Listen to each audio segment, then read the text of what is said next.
Elizabeth from Things from Another World, and I'm here with Raven Gregory from Zenescope. How are you doing today? I'm doing good. Good. So you've got a lot of things coming up. You've got two new series, Fly and Theater. So why don't we start with Fly? What can you tell? What's the setup for that?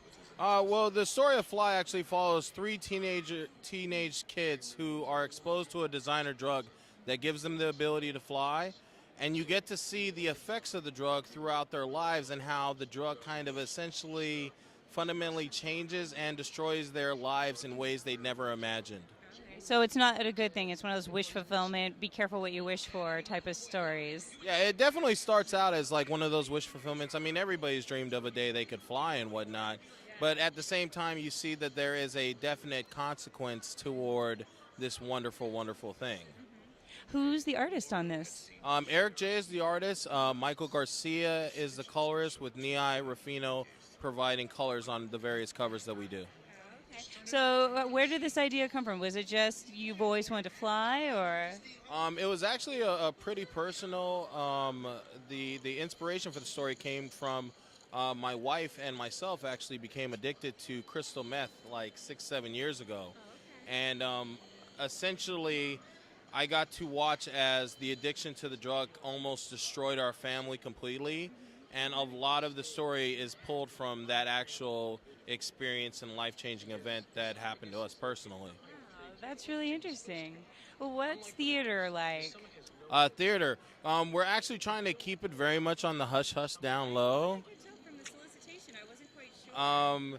The story actually follows an old movie theater in southern New Jersey where the people that enter the movie theater might not necessarily get out because it holds some very deep, depraved horrors that haven't been seen in comics for quite some time. So it's definitely something I've been looking forward to doing for a very long time. It has the same elements of horror that I'm used to writing, but in a very different, unique way than anything I've done before. Oh, well, what are these differences? Gotta read. You gotta read the book. You gotta read the book. I don't want to spoil the story for readers. I very much want people to go in kind of not knowing what they're going to expect. It's gonna be very cool. It's gonna be very cool. Take my word for it. Take my word for it. Well, you do seem very attracted to the horror genre. What about it is that captures your imagination? Well, I mean, I used to say a long time ago. I used to say one of the things that appeals to me most about horror is you never feel more alive than when you're being scared. I mean, nothing makes you more appreciative of the life that you have than the fear that that life might be taken away from you. So with horror, it's something that I on a daily basis feel that really kind of scratches the itch for me. Nowadays, I really don't even try to look into it too much. It's just kind of like that tends to be the story I write, and I just kind of go with it, you know. Don't want to look a gift horse in the mouth, and so. Well, it seems like you're the hardest working man at Zenescope. You write so many stories. You have a larger role in the company itself. So how do you balance all of that? It's a lot of organization. Just trying to make sure I stay ahead of schedule. I'm very lucky in the fact that a lot of my creator-owned books have been written many years in advance. So like when you're reading Waking for the first time or you're reading Fly, some of those books have been written for over a year, and they're just now in production, and I found a creative team that I like, and it's actually now coming out, versus stuff like The Dream Eater, which is very machine gun, you know, just finished those and whatnot. I actually just finished the 12th issue of the series, so. Wow. And that's Zenescope's first major crossover, right? Yeah. So how was that, structuring that? It was very difficult. There's so many pieces of the puzzle trying to keep everything together.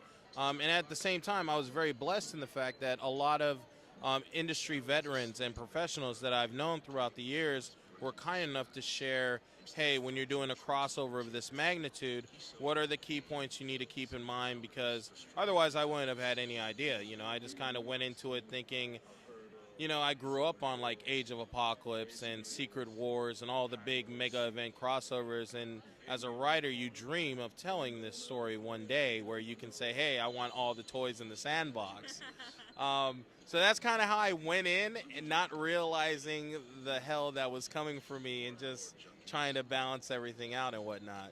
So do you think you'll do it again anytime soon? No. No more crossovers. Well, I'm sure you've been to Comic-Con many times. What are you most looking forward to this year? What do you want to see? It's always the fans. It's always the fans. I mean, I remember the couple years back when Watchmen first came out. I was really looking forward to seeing the Owl ship because I'm such a huge Watchmen fan.